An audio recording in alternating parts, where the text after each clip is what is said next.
오늘 마태복음 2장 1절로 12절 말씀을 통해서 성탄을 준비합시다.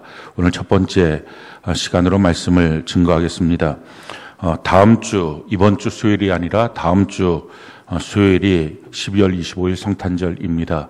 우리가 그래서 이번 주, 다음 주 두 주간에 걸쳐서 성탄을 준비합시다라는 제목으로 말씀을 증거하고, 또 우리가 진실로 성탄을 잘 준비하는 귀한 이 두 주간이 되길 바랍니다. 또 내일부터 시작하는 성탄 전도 축복송에 우리가 사랑과 복음 증거가 넘치는 귀한 은혜가 꼭 있기를 바랍니다. 이번에 성탄절 때는 우리가 교회학교 성탄 공연을 우리가 주님 앞에 올려드리고, 또 우리의 학생들에게 선행 표창장 시상을 하게 됩니다. 35명을 우리가 이번에 교사 셀장으로부터 또 각 부모님들로부터 추천을 받아서 이번에 이렇게 시상을 하게 됩니다. 그 이유는 우리 학생들이 이 시대를 살아갈 때에 빛의 자녀들로서 모든 착함과 의로움과 진실함으로 이 땅을 살아가는 삶의 모습들이 드러나기를 원하기 때문입니다. 이 시대에 우리 자신도 마찬가지지만 우리 다음 세대들, 우리 학생들의 모습들을 보면 착함보다는 악함이 승하는 것 같습니다. 또 진실함보다는 거짓이 팽배합니다. 의로움보다는 죄 짓는 일을 너무 당연하게 여기고 있는 이런 시대입니다. 점점 악해져 가고 정말 하나님의 심판을 자청하고 있는 것 같은 시대를 우리가 보게 됩니다. 이런 때에 우리 학생들이, 성경적 교회의 우리 다음 세대들이 모든 착함과 진실함과 의로움으로 이 땅 살아가는 삶의 모습을 보여주는 것, 이를 좀 장려하고 또 그걸 표창하고 격려해주는 일들을 위해서 이번에 올해부터 시작을 합니다. 이제 앞으로 더 많은 이와 같은 일들이 나타나고, 마침내는 우리 교회에 있는 모든 교회 학교 학생들이 다 선행을 베푸는 것이 너무 당연한, 그래서 이 지역에 있는 사람들이 누군가 학생들이 착한 일을 하면 세중학교에 다니니 이렇게 물어볼 수 있는 그런 일들이 이 지역에 충만해져서 예수 믿는 일이 무엇인지 교회당 안에서만 있는 게 아니라 우리의 삶을 통해서 나타나게 되는 그런 일들이 넘치기를 바랍니다. 지금 너무 감사한 것은 누군가 전도하면 그렇게 물어본다고 합니다. 세중학교에 다닙니까? 예수님에 대해서 제대로 말을 증거하면 세중학교에 다닙니까? 이렇게 주변에서 말을 들을 만큼 우리가 좋은 교회로 성장하고 있음이 감사합니다. 또 우리가 그 다음 주 12월 29일 올해 마지막 주일입니다. 에벤에셀 감사주일로 우리가 지키는데, 에벤에셀이라고 하는 말의 뜻은 하나님이 여기까지 우리를 인도하셨다, 지켜주셨다, 돌봐주셨다라는 뜻입니다. 이 에벤에셀 주일을 지킬 때의 감격은 항상 제 마음은 이렇습니다. 이 모습 이대로 우리가 천국까지 이르기를 원합니다 하는 마음에 기대와 소망이 있습니다. 우리의 목적지가 천국인데 잘 가다가 중간에 실족해서 쓰러지면 아무 소용이 없는 것입니다. 내가 그때까지는 열심히 믿었는데 이건 아무 의미가 없습니다. 마지막 천국 가는 그날까지 우리가 달려가는 거죠. 그런 점에서 영시 예배를 통해서 1년의 첫 예배를 시작하고, 에벤에셀 주일 예배를 통해서 마지막 예배를 드리는 것, 이것이야말로 우리가 그 천국까지 이르는 그 날을 우리가 맞이하는 그런 귀한 일들이 꼭 있으면 좋겠다 하는 마음을 갖습니다. 또 올해 처음으로 우리 선행 표창장도 올해 처음으로 하는 거죠. 그 이유는 이제 앞으로 우리 학생들이 다 빛의 자녀들처럼 그렇게 착함과 의로움과 진실함으로 살아가기 원하는 그 기대 때문에 하는 것입니다. 또 마찬가지로 올해 처음으로 우리 교회 봉사팀 8개의 봉사팀이 있는데 감사장을 우리가 수여를 하기로 합니다. 이 감사장을 주는 것은 물론 1년 동안 봉사한 모습들이 너무 감사한 모습으로 또 마음에 기억되기 때문이기도 하지만, 사실 그것보다 더 큰 이유가 있습니다. 우리 내년도에 우리 교회 해의 핵심 사역은 셀교회의 완성, 그리고 에스라 기도회를 통한 성령의 폭발적인 역사, 이것이 우리 교회 우리 내년도의 사역의 핵심입니다. 교회 안에서 하나님이 우리를 인도하시는 성령의, 하나님의 은혜의 수단, 성령, 성경, 교회 이 세 가지로 하나님은 거듭난 주의 백성들을 인도하십니다. 우리 교회 안에서 먼저 성경에 대한 부분들이 충만하게 우리에게 주어졌습니다. 그래서 매일 성경 통독 큐티와 주일 말씀을 잘 우리가 붙들고 사는 것, 그걸 통해서 우리가 성경 안에 세워지는 일들을 하고 있습니다. 교회적으로는 완성이 됐습니다. 지금 90% 이상이 매일 성경 통독 큐티를 하고 주일 말씀을 되새기고 또 말씀을 마음에 새기고 일합니다. 물론 지금 있는 사람들 중에 9명 중에 1명은 못하는 사람도 있어요. 안 하는 사람도 있겠죠. 그건 개인적인 문제입니다. 그래서 그 개인도 주님 안에 제대로 섰으면 좋겠다 하는 마음을 갖지만 교회적으로는 이제 성경을 통한 하나님의 은혜의 수단의 모습, 그것은 완성이 되었다라고 말할 수 있습니다. 내년도에 우리가 교회의 모습, 성령, 성경, 교회라면 교회의 모습이 내년도에 완성이 되기를 원하는 것입니다.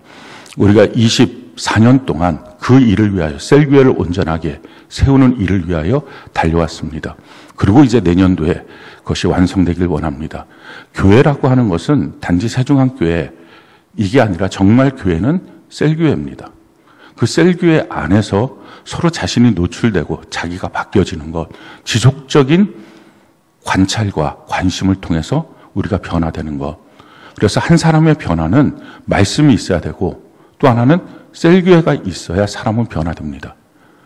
그게 없으면 사람은 아무리 대중집회를 오고 가고 해도 변화되지 않습니다. 근데 셀교회의 핵심은 세 가지입니다. 첫 번째는 자기를 파쇄하기 위해서 모이는 것입니다. 자기를 내세우고 주장하고 자기만 하고 싶어서 오는 것. 이건 너무 수준이 낮은 어린아이만도 못한 신앙입니다.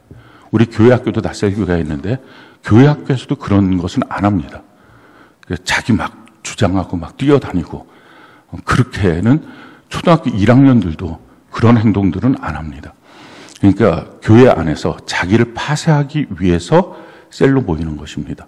또 한 가지는 일기를 통해서 서로 소통하는 것입니다. 왜 소통이 필요하냐면은 우리 자신은 평생에 자기 자아 중심으로 살아왔습니다. 그래서 혼자 있는 걸 좋아합니다. 근데 그게 예수 믿으면 자기 자아가 파쇄돼야 되거든요. 내 안에 있는 이 나라고 하는 것. 평생 자기를 부인하고 자기 십자가를 지고 주님을 따라가는 것입니다. 그런데 틈만 나면 이 자아가 다시 세워집니다. 이걸 파쇄하기 위해서 서로 소통하는 것입니다. 그러니까 아직도 교회 안에 있으면서 그냥 나는 나야, 날 건드리지 마, 내가 알아서 할게. 이건 아직 거듭나지 못한 사람입니다. 그래서 정확하게 말하면 천국이 없는 거예요. 그가 아무리 교회를 오래 나오고 직분이 뭐든지 상관없이. 근데 자기 자아를 부인하고 자기 자아를 파쇄하고 이게 쉽고 그 다음에 끊임없이 자기 자아가 세워지지 못하도록 서로 소통하는 것입니다. 내가 이렇다고, 내 모습이 이렇다고 자기를 공개하는 것입니다. 그것 때문에 셀로 모이는 거예요.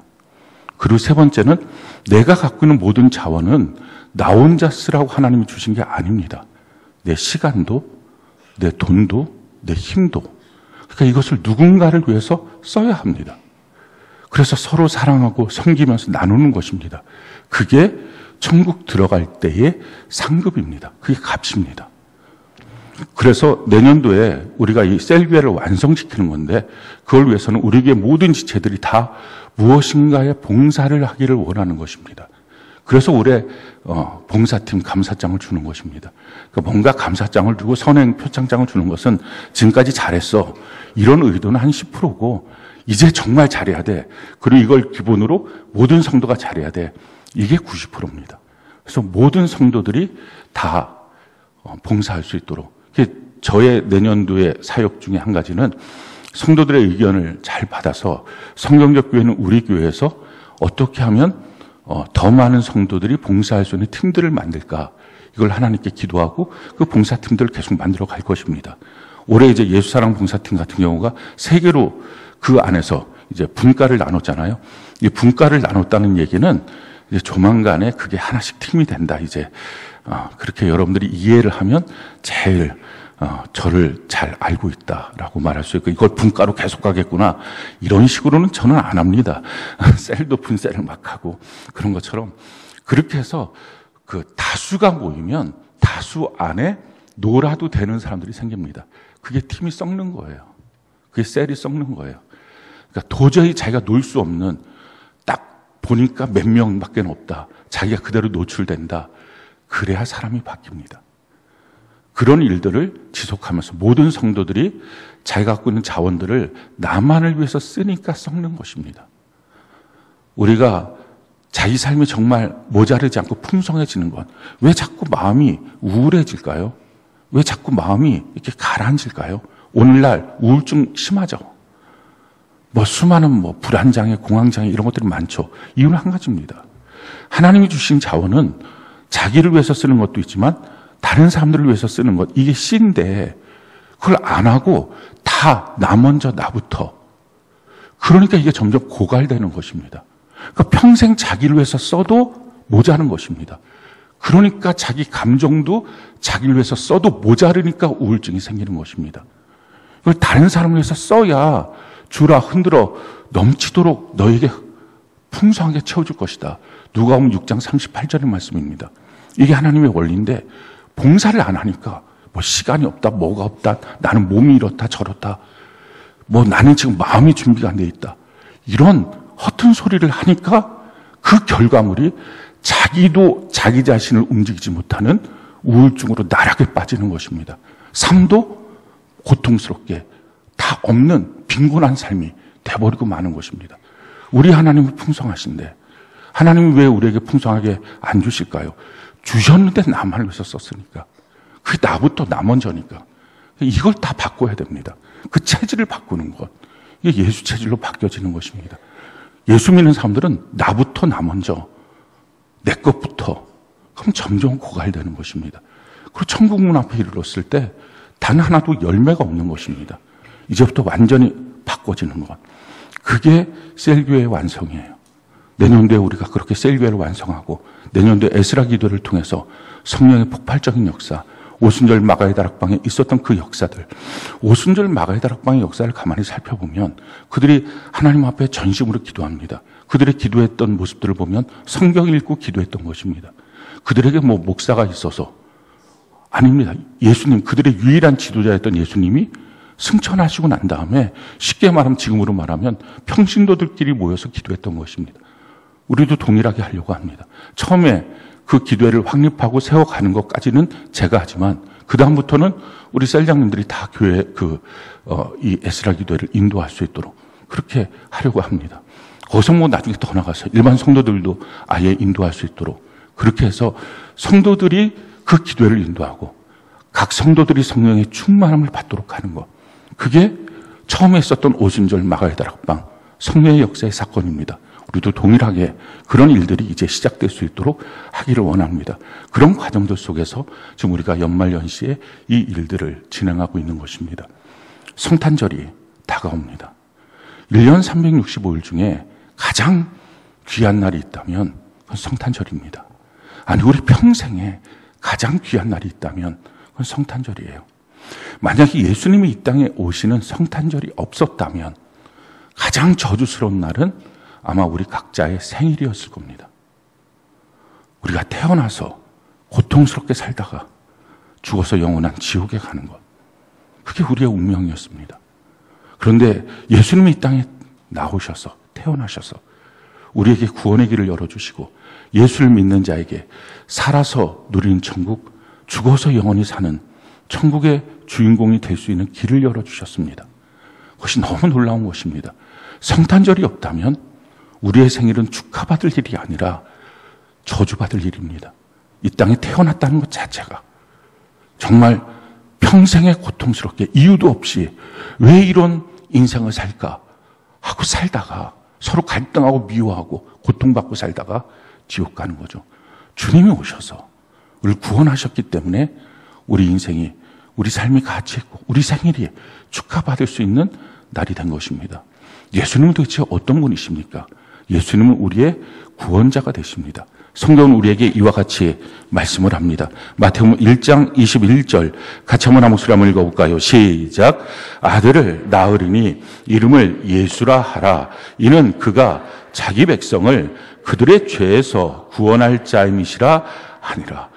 우리의 죄에서 구원하시는 자, 우리의 죄를 제거하실 수 있는 분, 우리의 죄에 대한 값을 지불하신 것. 죄의 값은 사망입니다. 그래서 죄에 대해서 우리는 죽어야 되는 인생입니다. 그런데 우리의 죄를 대신 속량해 주신 것입니다. 값을 지불하고 거기서 건져내어 주신 것입니다. 그래서 이것을 대신 속량했다. 그래서 대속이라고 말합니다. 대속의 은혜를 우리가 입은 것입니다. 우리 죄뿐만이 아니라 우리가 이 땅을 살면서 고통스러워하는 저주, 가난, 질병의 문제에서도 우리를 해결해 주셨습니다. 이사야 53장 5절 6절 우리 같이 한번 한 목소리 한번 읽어볼까요? 시작. 그가 찔림은 우리의 허물 때문이요 그가 상함은 우리의 죄악 때문이라. 그가 징계를 받음으로 우리는 평화를 누리고 그가 채찍에 맞음으로 우리는 나음을 받았도다. 우리는 다 양 같아서 그릇 행하여 각기 제 길로 갔거늘 여호와께서는 우리 모두의 죄악을 그에게 담당시키셨도다. 우리의 죄로 말미암아 그분이 죽으셨고 또 우리의 질병 때문에 그분이 채찍에 맞으셨고 또 우리의 저주에 대해서 그분이 가시면류관을 쓰심으로 우리가 평화를 누리게 되었고 우리의 가난의 문제를 해결하기 위해서 주님이 옷벗김을 당하는 그 일들을 십자가에서 다 이루어 주셨다 하는 것입니다. 가난, 저주, 질병의 문제를 처리하셨습니다. 또 뿐만 아니라 우리가 아무리 사랑한다고 해도 우리가 한 몸 되는 가정을 이루었다고 해도 사실은 예수가 없으면 각기 제 길로 가는 것입니다. 그러니까 그 가정은 이미 실패와 이미 상처와 아픔과 다툼을 품고 있는 것입니다.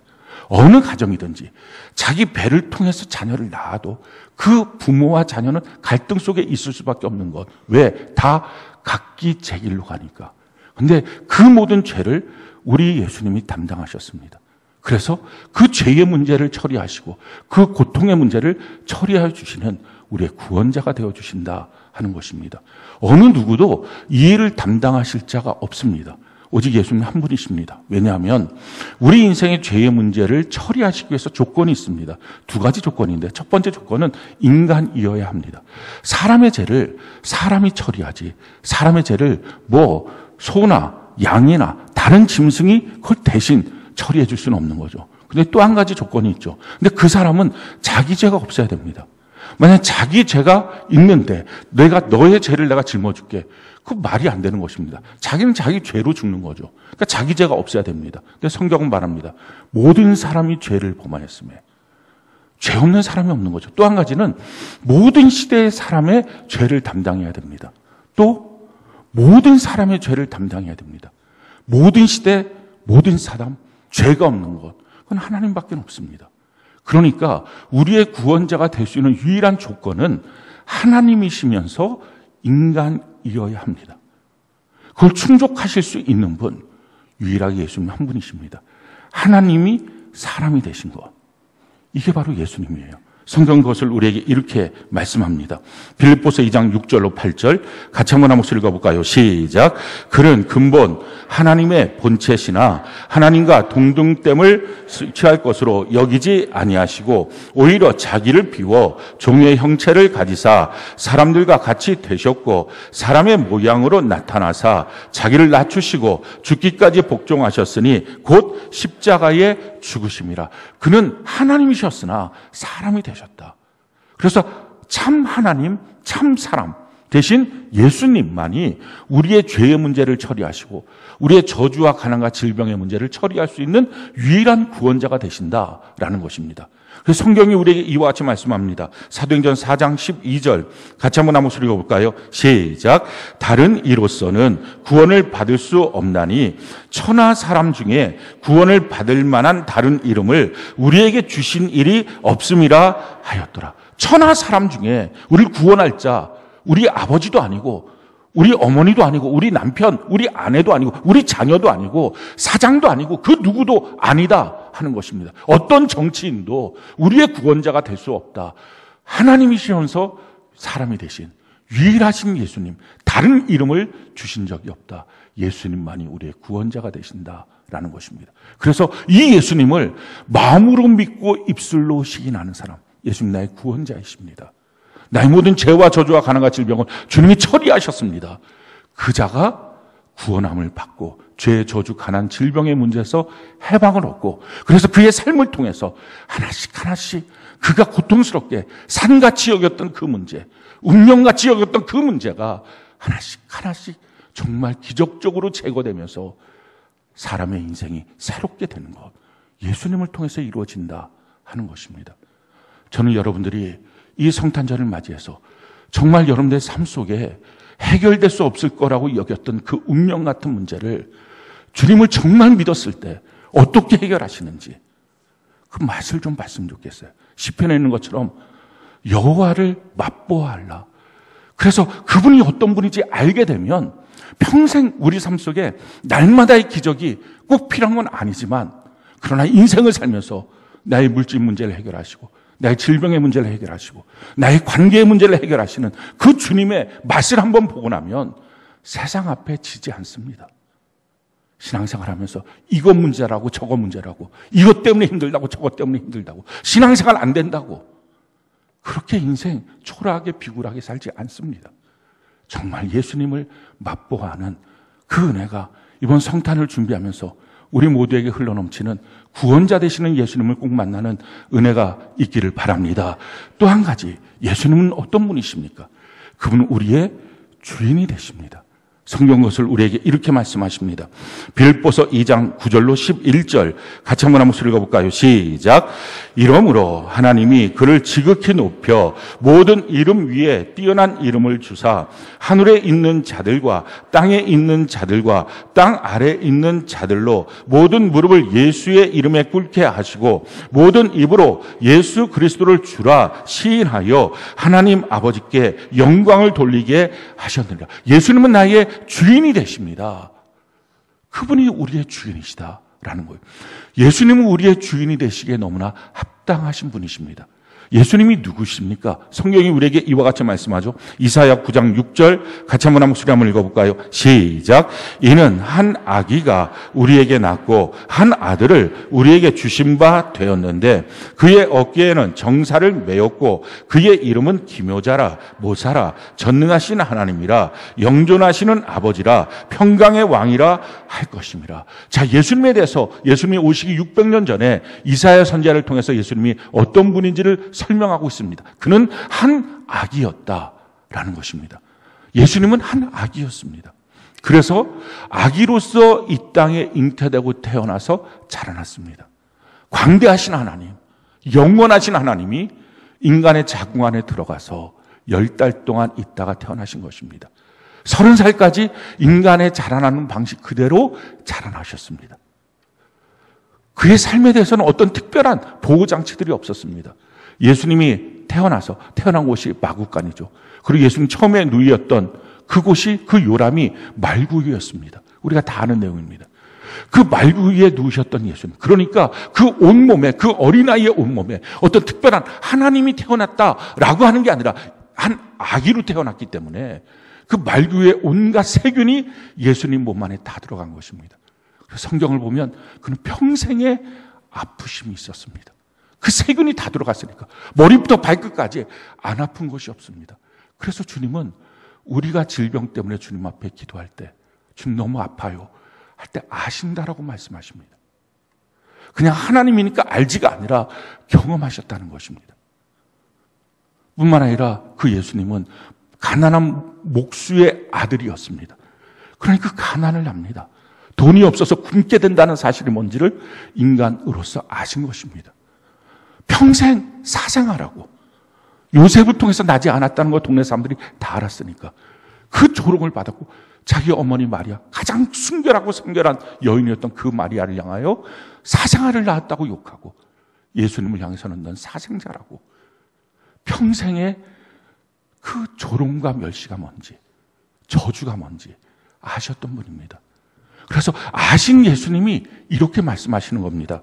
히브리서 4장 15절로 16절 같이 한번 한 목소리 읽어볼까요? 시작. 우리에게 있는 대제사장은 우리의 연약함을 동정하지 못하실 이가 아니요 모든 일에 우리와 똑같이 시험을 받으신 이로되 죄는 없으시니라. 그러므로 우리는 긍휼하심을 받고 때를 따라 돕는 은혜를 얻기 위하여 은혜의 보좌 앞에 담대히 나아갈 것이니라. 우리가 하나님께 나가서 간절히 기도할 수 있는 이유가 뭡니까? 그분이 우리의 주인 되신 이유가 뭡니까? 날 아시니까. 내 고통을 나보다 더 아시니까. 내 눈물을, 그 의미를 나보다 더 아시기 때문에. 그래서 기도에 의미가 있어요. 기도할 때 그분이 들어주신다는 거예요. 저는 여러분들 꼭 하나님 앞에 진실한 마음으로 기도하시기를 바랍니다. 뿐만 아니라 성경은 뭐라고 말합니까? 그는 한 아들이셨다라는 겁니다. 한 아들, 유일한 아들. 성경이 우리에게 이렇게 말합니다. 요한복음 3장 16절 같이 한번 읽어볼까요? 시작. 하나님이 세상을 이처럼 사랑하사 독생자를 주셨으니 이는 그를 믿는 자마다 멸망하지 않고 영생을 얻게 하려 하심이라. 예수님은 이 땅에 왜 오셨습니까? 하나님의 유일한 아들 독생자로 이 땅에 오신 것입니다. 그는 한 아기일 뿐만 아니라 한 아들이셨다. 유일한 하나님의 아들이셨다는 것입니다. 그래서 우리의 주인이 되시기에 충분합니다. 그 어깨에는 정사를 메었다 그랬습니다. 역사 전체를 주관하시는 분이십니다. 예수님이 태어나신 걸로 BC와 AD로 나눠지죠. BC 뜻이 뭡니까? Before Christ, 예수님 오시기 전. AD가 뭐죠? 이게 라틴어인데 안노 도미니라는 뜻입니다. 우리 주의 해.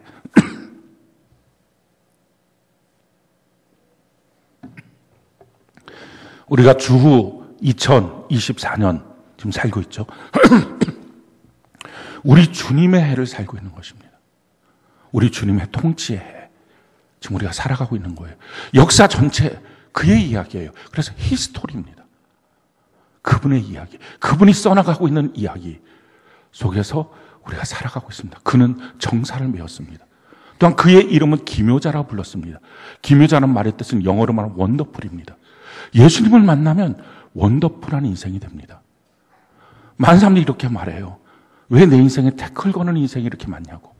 왜 내 인생에 문제가 이렇게 투성이냐고. 방 안에 장애물이 많다고 합시다. 그래서 자꾸 장애물에 부딪혀서 내가 상처 입고 고통스럽다고. 그런데 장애물이 많아서 아픈 게 아니고요. 그 방 안에 불이 켜지고 내 눈이 열리면 그 누가 장애물에 가서 부딪혀요? 요리조리 피해가죠.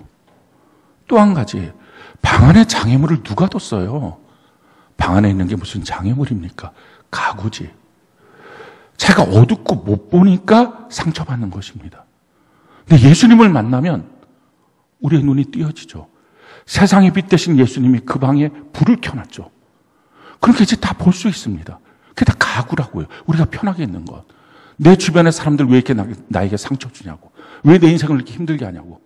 그건 눈 감고 있을 때 빛 대신 예수님을 못 볼 때입니다. 근데 눈이 띄어지고 빛 대신 예수님이 계시면 그들이 다 상처 주는 사람입니까? 그렇지 않아요. 심지어 성경은 악인도 악한 날에 쓰일 때가 있다는 것입니다. 필요 없는 사람, 우리 하나님이 내 주변에 두셨을 수 없어요. 다 의미 있고 가치 있는 것입니다. 그러니 예수님을 만나면 그 원더풀한 삶이 무엇입니까? 이제 더 이상 나의 인생을 놓고서 누가 나한테 상처 줬다고. 아, 저 사람 꼴 보기 싫다고. 왜 저런 인생이 있냐고. 그렇게 말할 수 없습니다. 그렇게 말하는 사람은 눈이 감겨 있고 빛 대신 예수님을 못 보는 수치스러운 인생입니다. 교회를 왔는데 예수님을 믿노라 하면서도 여전히 투덜투덜 원망불평.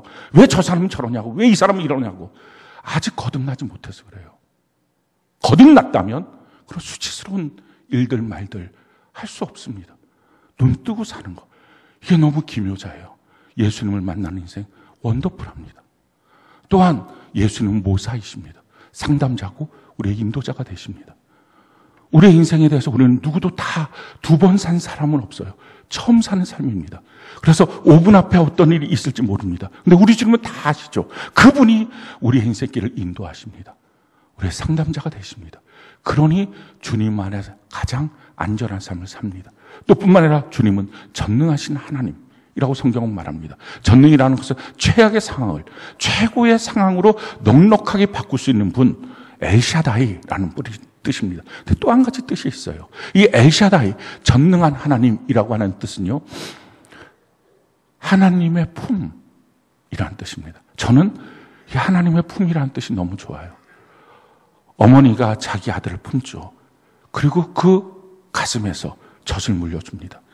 세상에 그 모든 문제가 있어도 그 가슴 팍 안에 들어가면, 그 품 안에 들어가면 평안하고 안식이 되는 거예요. 전능하신 하나님, 그분이 예수님이에요. 여러분, 예수님을 만나면 그 평안함이 있어요. 또한 예수님은 영존하신 아버지십니다. 아무리 좋은 아버지도 세월이 지나고 나면 노쇠하고 결국은 죽습니다. 우리 곁에 없습니다.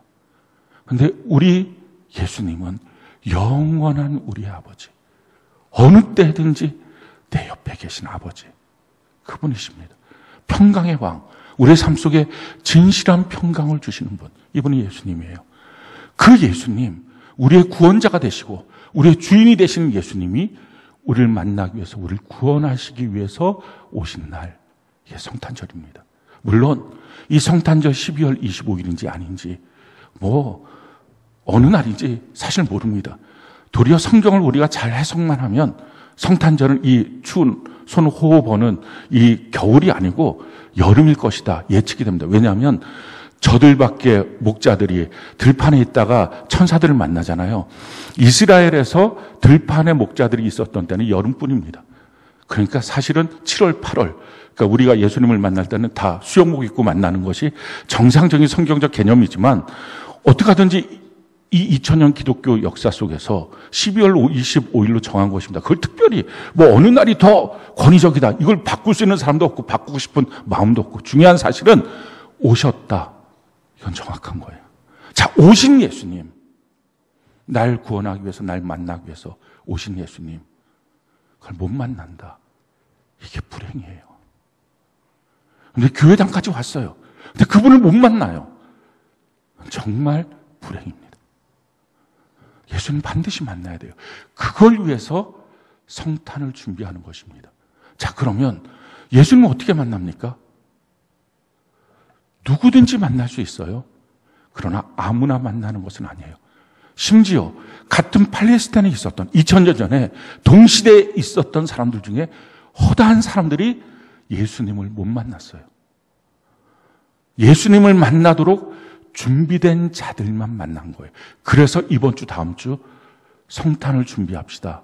이건 단지 성탄절 뭘 할까, 무슨 행사를 할까, 이게 아니라 예수님 만날 준비, 나의 진실한 구원자가 되시고 나의 주인 되시는 이 예수님 만나는 준비, 이걸 해야 된다 하는 것입니다. 오늘 특별히 우리가 동방박사를 통해서 예수님, 그 동방박사들은 어떻게 만났을까, 그것을 우리가 살펴보기를 원합니다. 동방박사를 보면 그 4가지의 특징이 있어요. 이것이 우리가 예수님을 만날 수 있는 4가지의 방법이기도 합니다. 이 4가지를 반드시 우리가 가져야 돼요. 첫 번째, 동방박사의 특징은 남다른 수고가 있었어요. 이 동방이라고 하는 것은 페르시아입니다. 그러니까 지금으로 말하면 이란 땅이죠. 이란에서부터 팔레스타인, 베들레헴까지 온 것입니다. 몇 달에 걸쳐서 왔을 것입니다. 그 오는 동안에 얼마나 많은 위험이 있었을까요? 강의 위험, 강도의 위험, 또 여러 가지 사막도 넘어갔을 거고 산도 넘어갔을 거고 수많은 문제들을 극복하고 넘어왔을 것입니다.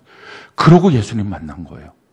여러분들이 성탄을 준비하기 위해서 만날 일들 가운데 많은 문제와 사건들이 있을 것입니다. 있어야 정상입니다.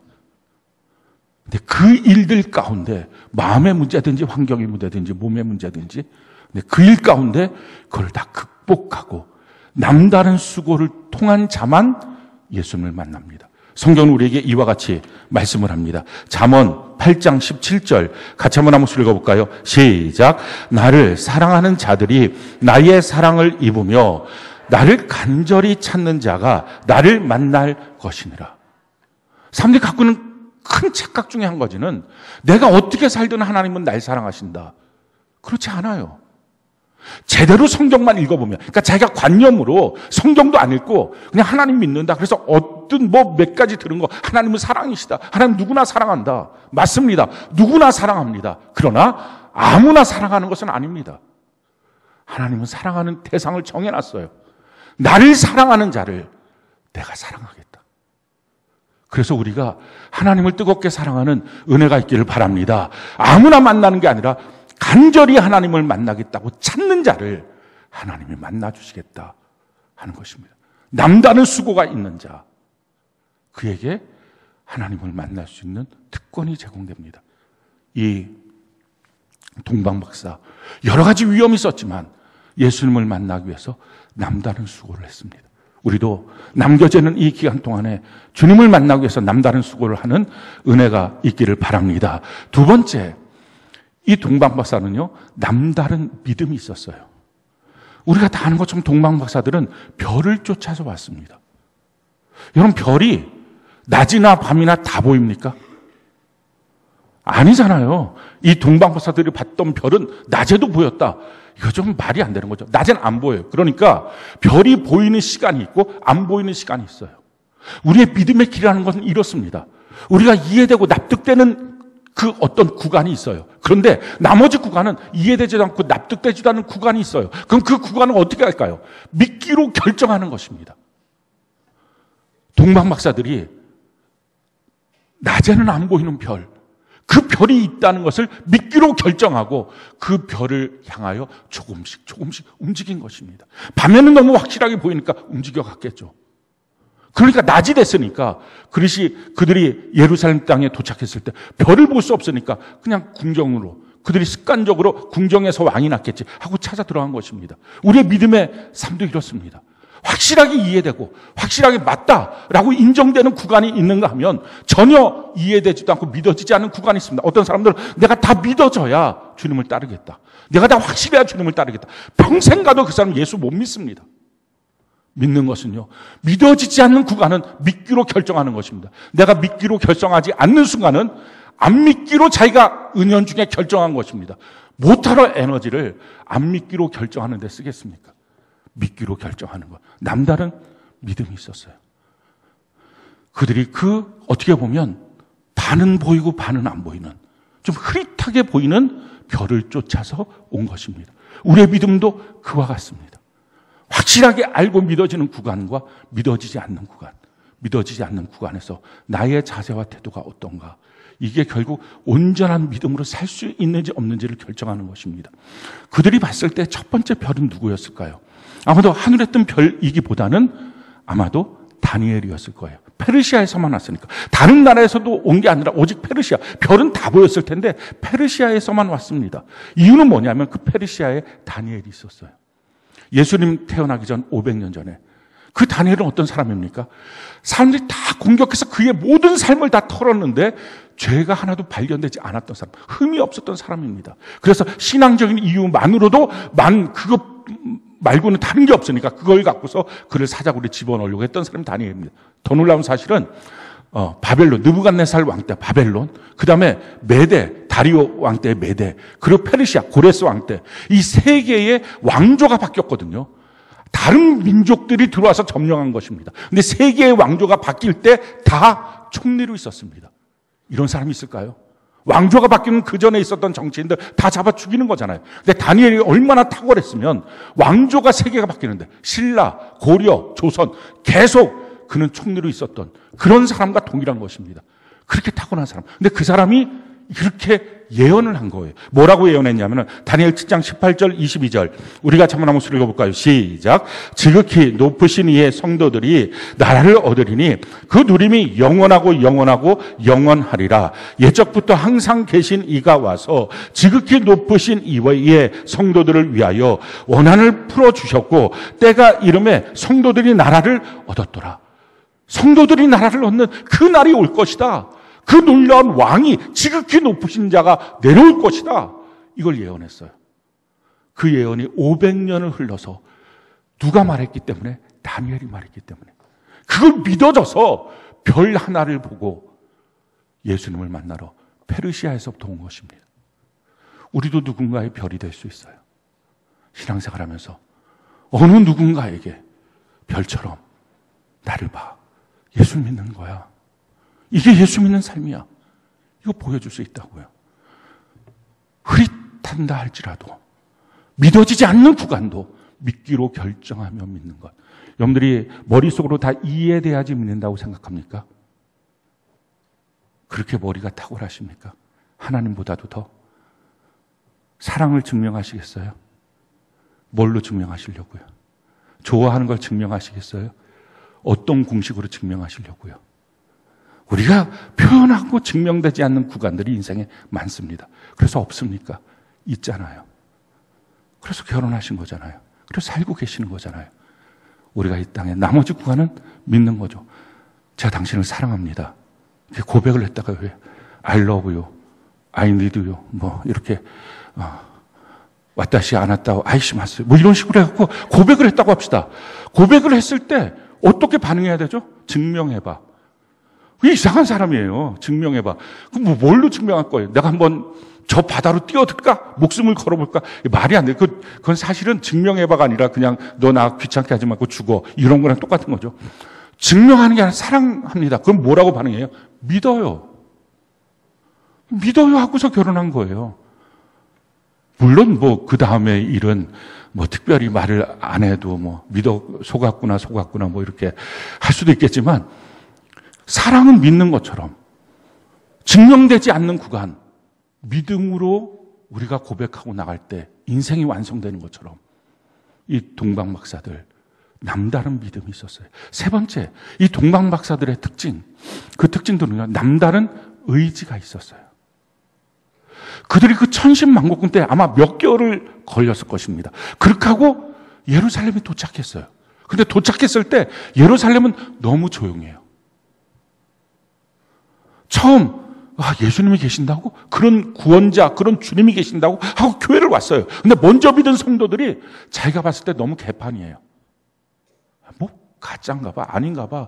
정말 예수님이면 이 성이 소동할 텐데 어떻게 이런 일이 생겨? 근데 자기가 도리어 와서 왕이 나셨냐 이 말을 듣고 난 다음부터 막 소동하는 거죠. 야, 이거 뭐 이래? 뭐 이렇게 허접해? 그런데 거기서 꺾이지 않아요. 그 의지가. 정말 그분을 만나봐야 되겠다. 사랑하는 성도 여러분. 어떤 다른 일 때문에 여러분들 신앙의 의지가 꺾입니까? 꺾이지 말고 계속 나갈 때 주님을 만나는, 구원자를 만나는 은혜가 이 동방박사들처럼 넘치게 될 줄로 믿습니다. 마지막 네 번째, 이들은 남다른 예배를 드렸어요. 갔더니 마구간이에요. 근데 마구간에 그냥 어머니 그리고 어린아이, 태어난 어린아이 그렇게만 있어요. 근데 어떡합니까? 그 어린아이한테 무릎을 꿇고 경배를 합니다. 경배가 뭐예요? 예배를 드린 거예요. 그 시설, 모습, 상황 그게 아니라 말씀 그대로 빛 대신 주님 앞에 그냥 경배를 했어요. 예배를 드렸어요. 그리고 황금과 유황과 모략 이걸 드렸어요. 성경은 우리에게 이와 같이 말합니다. 요한복음 4장 23절 24절 같이 한번 읽어볼까요? 시작.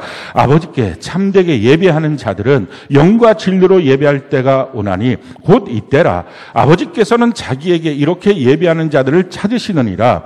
하나님은 영이시니 예배하는 자가 영과 진리로 예배할지니라. 하나님 앞에 진실한 예배자, 그 예배자를 하나님이 찾으십니다. 그 예배자가 하나님을 만나는 거예요. 누구든지 예배를 통하여 살아계신 예수님을 만났어요. 저도 그렇고 아마 이 중에 예수님을 만났다고 말하는 사람들 다 마찬가지일 것입니다. 진실한 예배자 하나님 앞에 서시기 바라요. 뿐만 아니라 그들이 황금과 유황과 모략 최고의 것으로 예물을 드렸습니다. 쓰다 남은 것 드린 거 아니에요. 미리 드리려고 준비해 갖고 온 것입니다.